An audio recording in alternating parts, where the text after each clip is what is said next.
जय श्री राम दोस्तों। स्वागत करती हूँ आप सभी का मेरे चैनल सोलिड ट्रीट्स पर। ये है love tarot by solid treats, क्योंकि यहाँ हम जानते हैं आपके पर्सन की करेंट एनर्जीज और करेंट फीलिंग्स। ये स्पेशल सीरीज हमने स्टार्ट की है सिर्फ और सिर्फ अपनी प्यारी प्यारी डीएफ्स के लिए और डिवाइन के लिए, ताकि डिवाइन यदि उन्हें कोई खास संदेश देना चाहे तो वो दे सके। आइए शुरू करते हैं हमारा ये डिवाइन चैनलिंग। देखते हैं क्या है current energies of your person collectively. Okay divine, मुझे बताएं मेरे सभी व्यूवर्स के पर्सन की कलेक्टिव एनर्जीज।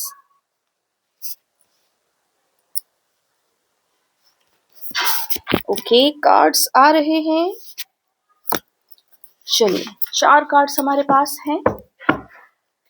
देखते हैं क्या है आपके पर्सन की करंट एनर्जीज, करंट ऊर्जाएं। मैंने पहले भी कहा कि जब तक पूर्णिमा नहीं चली जाती हमें धैर्य तो रखना होगा। वाओ, एक साथ इतने सुंदर कार्ड्स, मुझे ऐसा लग रहा है कि यहाँ पर कुछ स्पेशल होने वाला है। आइए चलिए इन कार्ड्स को रीड करते हैं, जानते हैं क्या है आपके पर्सन की करंट एनर्जीज। आपके पर्सन की लाइफ में अभी क्या उजागर होने वाला है। ओके सभी ओर से जितनी भी शक्तियां इस दिव्य संबंध के विपरीत कार्य कर रही थीं, वे सब अपना अंतिम समय गिन रही हैं। अर्थात मात्र 8 दिवस और उसके बाद आपके और आपके पर्सन की लाइफ से ये सारी अमानवीय शक्तियां पूरी तरह से ध्वस्त हो जाएंगी, नष्ट हो जाएंगी और आप और आपके पर्सन इस संबंध में आगे बढ़ पाएंगे। ठीक है, मैं पहले भी कह रही थी ये कुछ स्पेशल है, ये आपके पर्सन की करंट एनर्जीज नहीं है फ्रेंड्स, बल्कि ये डिवाइन का संदेश है आपके लिए जो शुरू हो चुका है ऑलरेडी। विद इन 8 डेज जितनी भी नेगेटिव ऊर्जाएं इस धरती पर हैं, जो मानव विपरीत है, वो सब यहाँ से जाने वाली हैं। उसके बाद आप और आपके पर्सन अपने इस रिलेशन को लेकर आगे बढ़ पाएंगे। चलिए अब मैं बीच में नहीं टोकती हूँ और ईश्वर जिस प्रकार से इस टैरो टेबल को लीड कर रहे हैं मैं उनका स्वागत करती हूँ। जिस भी ओर से, जिस भी सत्ता ने तुम्हें और तुम्हारे इस प्रेम संबंध को झुका के रखा, दबा के रखा तथा अनेक अनेक भ्रांतियां और भ्रम और भय इस संबंध को लेके तुम्हारे हृदय में डाले हैं, वो सभी ध्वस्त हो चुकी, नाश हो चुकी। रहे कुछ छोटे मोटे कण, सो वो भी इस आने वाली पूर्णिमा के उपरांत पूरी तरह से नष्ट हो जाएंगे। और मैं डिवाइन ईश्वर, यहाँ इस टैरो टेबल का राजा ईश्वर श्री राम तुमको यहाँ बताना चाहता हूँ कि यह सब किसी दिव्य शक्ति के द्वारा किया गया कोई चमत्कार नहीं है, बल्कि तुम में से ही एक आत्मा ने अपना दिव्य स्वरूप स्वीकारा और उस दिव्य स्वरूप में हर उस शक्ति का नाश किया जो मानवों द्वारा नाशहीन है। परंतु जब मानव अपने ही दिव्य स्वरूप को पूरी तरह साध लेता है तो वह किसी से भी कम नहीं होता। तुम्हारे यहाँ से ही एक दिव्यांगना ने अपने इस दिव्य स्वरूप को पूरी तरह साधा और इस धरती के इर्द गिर्द सदा ही चक्कर लगाने वाली सारी बाधाओं को नष्ट किया, अर्थात सारी ही नेगेटिव ऊर्जाओं का नाश किया। यह वही टैरो टेबल है जहां से यह सब घटित हुआ है और अब वही देवी अर्थात दिव्यांगना अपने उस स्वरूप का त्याग करके पूर्णतः इस जीवन को मनुष्य के तरह ही वापस स्वीकार कर चुकी। और अब यही कारण है कि यहाँ इस टैरो टेबल से तुम्हें दिव्य संदेश अक्सर ही प्राप्त हुआ करते हैं, क्योंकि जहाँ मानव अपनी सत्ता को क्लेम करता है तो ईश्वर को भी उसके अधीन कर लेता है। और यही कारण है कि इस दिव्य सत्ता को मनुष्य द्वारा क्लेम किया गया और अब ईश्वर और मनुष्य एक ही टीम बनकर यहाँ इस पृथ्वी पर कार्य कर रहे हैं, बाकी सभी धारण की हुई आत्माओं के उद्धार के लिए। यहाँ पर यह कार्ड यही सिंबलाइज कर रहा है कि मानव यदि चाहे तो ईश्वर को भी अपने अधीन कर सकता है। यहाँ पर जो भी कार्य हुए वे सभी इस प्रकार से हुए कि कोई भी और जगत अर्थात कोई भी और सत्ताधारी शक्ति कभी यहाँ तक पहुंच ही नहीं पाई। अब रही बात तुम्हारे और तुम्हारे पर्सन के मिलन की, तो यह भी सुन लो। किसी भी प्रकार से तुम्हें और तुम्हारे पर्सन को इस जीवन में नकारा नहीं गया है, अर्थात जो जो भी तुम्हारा है वो तुम तक पहुंच ही जाएगा। और जब यह पहुंचेगा तब तुम अपने आप में इस बात पर बहुत गौरवान्वित होगे कि तुमने इस शुद्ध यात्रा का चयन किया, अर्थात तुमने स्वयं को दिव्य बनाने की और अपने अंदर से सारे विकारों को नष्ट करने की और इस दिव्य प्रेम को स्वीकार करने की इस यात्रा का स्वागत किया। इस बात से कोई भी कभी भी पीछे नहीं हटेगा कि आप लोग अपने आप में अनंत दिव्यता रखते हैं और आप लोगों के अथक प्रयास भले ही इन कलयुगी ईश्वरों ने आप पर कितने ही कितने मनगढ़ंत रचनाएं थोपी, परंतु फिर भी आप हर प्रकार की परीक्षा में पूर्णतः उत्तीर्ण हुए और इसलिए ही आप अपने डीएम को डिजर्व करते हैं। और यही आपके डीएम का भी हाल है, अर्थात वे भी आपको और इस दिव्य प्रेम को और इस दिव्य प्रेम से जुड़ी सारी आभा को पूरी तरह डिजर्व करते हैं। मैं इस टैरो टेबल से तुम्हें आज यह बताने के लिए उपस्थित हुआ हूँ कि आगे जो समय आने वाला है वह अत्यंत सुखमय, आनंदमय और भरपूर अर्थात अबंडेंस से भरपूर होगा। और तुम सभी को जो अत्यधिक प्रयत्न किए बिना ही प्राप्त हो जाएगा, मैं ये आशा करता हूँ कि तुम यहाँ सदा ही एक कृतज्ञ भाव में विचरो, कारण कि तुम सब की ओर से एक मनुष्य ने वह युद्ध लड़ा जो किसी भी मानव के बस का था ही नहीं, और उस युद्ध में विजय होकर उसने यहाँ स्वयं के लिए, इस धरा के लिए और तुम सभी के लिए एक सुखमय जीवन को जीता। और तब ही तुम सब यहाँ इतने स्वर्णिम समय का साक्षी बन रहे हो या साक्षी हो रहे हो। मैं आज यहाँ अत्यंत शांतिपूर्वक कुछ और दिव्य रहस्य उजागर करना चाहता हूँ। इसलिए ही शुरुआत से ही मैंने इस डिवाइन चैनलिंग को अपनी ओर ही ले लिया। मैं तुम्हें यह बताना चाहता हूँ कि आगे आने वाले समय में तुम सब किसी न किसी कार्य में स्थित होगे और वह कार्य तुम्हें अपनी पूर्ण श्रद्धा और विश्वास के साथ करना होगा और उस कार्य के लिए तुम्हें हर प्रकार की बाधाओं से मुक्त रखा जाएगा और तुम्हें सब ओर से एक शांति दूत की तरह ही स्वीकार किया जाएगा।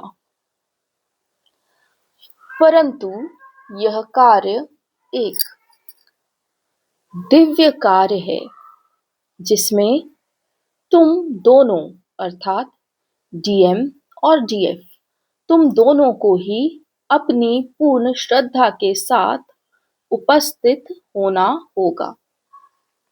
यह कार्य कुछ और नहीं बल्कि अपने ही इष्ट के प्रति सद्भाव रखते हुए उनकी सब ओर गाथा गाने का ही कार्य है। अर्थात तुम जिस इष्ट को साक्षी मानकर इस यात्रा पे चले और जिस इष्ट ने तुम्हारे लिए यहाँ तक का मार्ग बनाया, उस इष्ट के लिए अब तुम ऐसे मार्ग खोलो जिनसे कि आम लोग भी अपना इस जीवन अपना इस धरा पर जीवन को शुद्ध कर सकें और एक डिवाइन सत्ता को स्वीकार कर सकें। जो अनुभवहीन है उन्हें अपने अनुभव बताना और जो पूरी तरह विवेक शून्य है उन्हें तुम ज्ञान के मार्ग पर लाना। ये ना सोचना कि यह सब तुम किस प्रकार करोगे। तुम्हारे लिए जैसे अभी तक सारे मार्ग खुलते गए और कार्य बाधा रहित होते गए वैसे ही आगे भी होने वाले हैं। यहाँ पर इस टैरो टेबल से आज मैं सभी डिवाइन सत्ताधारियों को उनके आगे का कार्य उजागर कर रहा हूँ। जिस प्रकार एक लीलाधर अपनी सत्ता का विस्तार करके प्रजा को सुखी करने की चेष्टा करता है, परंतु वह फिर भी अंत में अपने आप को नष्ट ही पाता है। उसी प्रकार तुम्हें यह समझना होगा कि जो भी दिव्य सत्ता तुम्हारे जीवन में तुम्हारा कल्याण करती हुई आगे बढ़ रही है, इस अल्पकालीन अर्थात बाकी शक्तियों के मुकाबले अल्प जीवन में जीने वाले मनुष्य को अपने इस जीवन में सबसे उच्चतम कार्य करना चाहिए और वह है सत्ताधारी शक्ति के प्रति अपना विश्वास बनाना। यदि इस जीवन में तुम्हें कभी भी ईश्वर का होना अनुभव हुआ हो तो उस अनुभव को दूसरों को बताना। यदि तुम्हें इस जीवन में कभी भी संरक्षित किया हुआ, रक्षा किया हुआ और आगे बढ़ाया हुआ, पोषित किया हुआ अनुभव हुआ हो तो वह भी सबको बताना।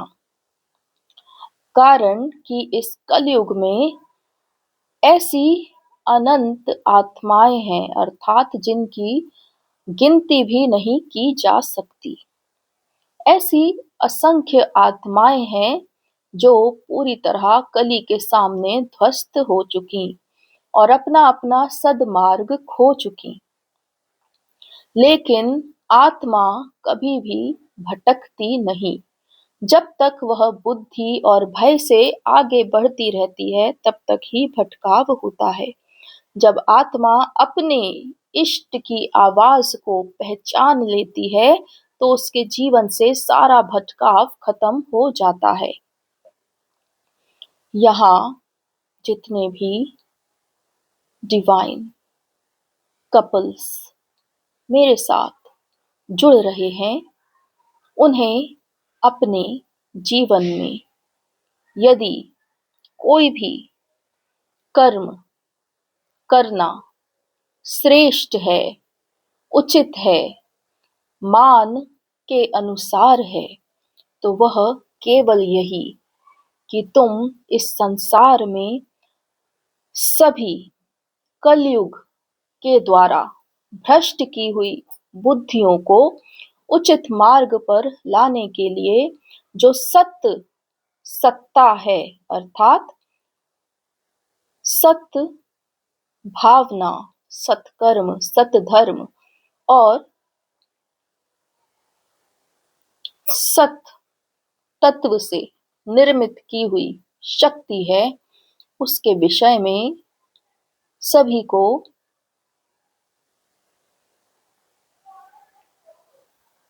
ज्ञान दो, उसके विषय में सभी को परिचित करवाओ। इसके अलावा इस युग परिवर्तन के लिए मुझे तुमसे कोई भी कार्य शेष नहीं है और यह श्रेष्ठ कार्य मैं केवल अपने सबसे श्रेष्ठ गुणी जनों को ही सौंप सकता हूँ।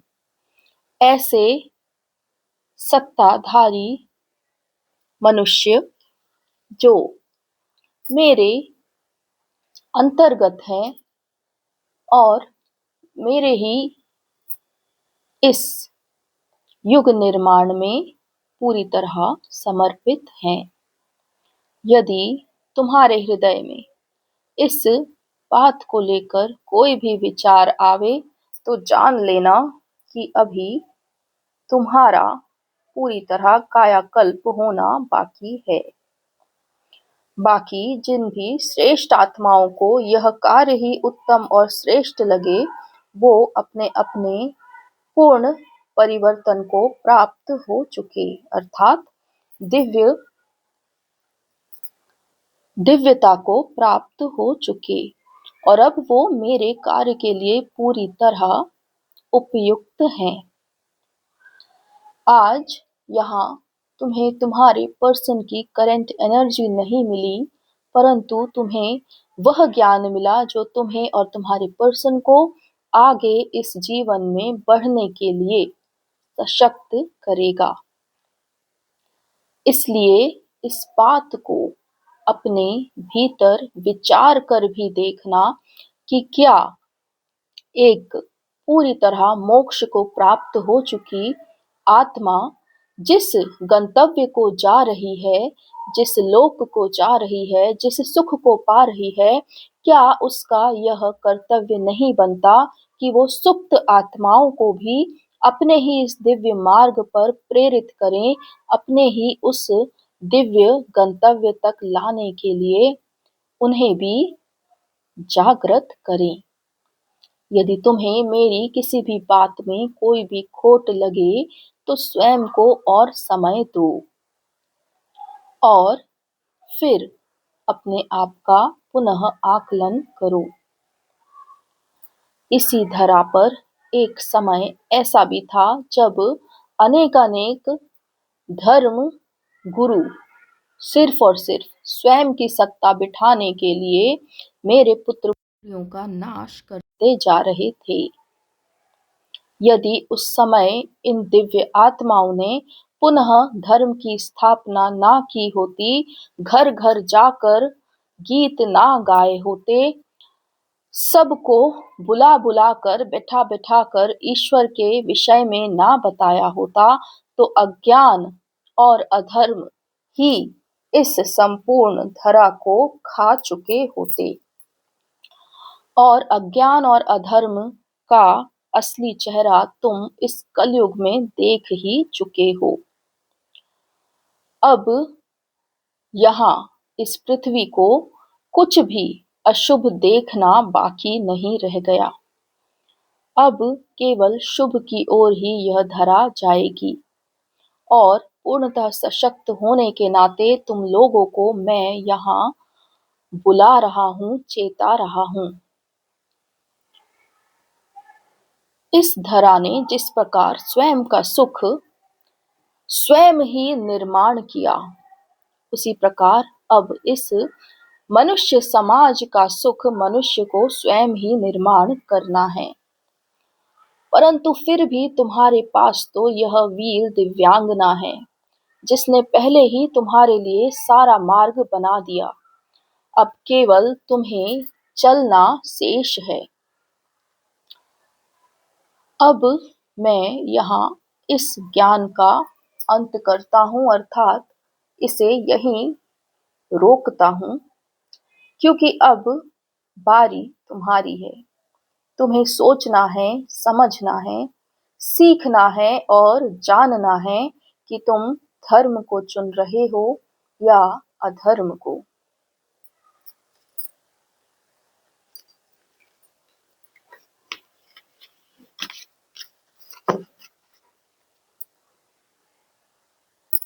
ईश्वर का प्रश्न आपके सामने स्पष्ट है। जाइए और आत्ममंथन कीजिए और समझिए ईश्वर के इस संदेश को जितनी भी गहराई में समझ सकें। मिलती हूँ आप सबसे अगले वीडियो में। इस वीडियो को बार बार रिपीट करके देखें, क्योंकि इसमें बहुत सारी गूढ़ रहस्य की बातें ईश्वर आपसे कर रहे हैं और इसमें ही आपका आने वाला कल भी छुपा हुआ है। चलिए, मिलती हूँ आपसे अगले वीडियो में।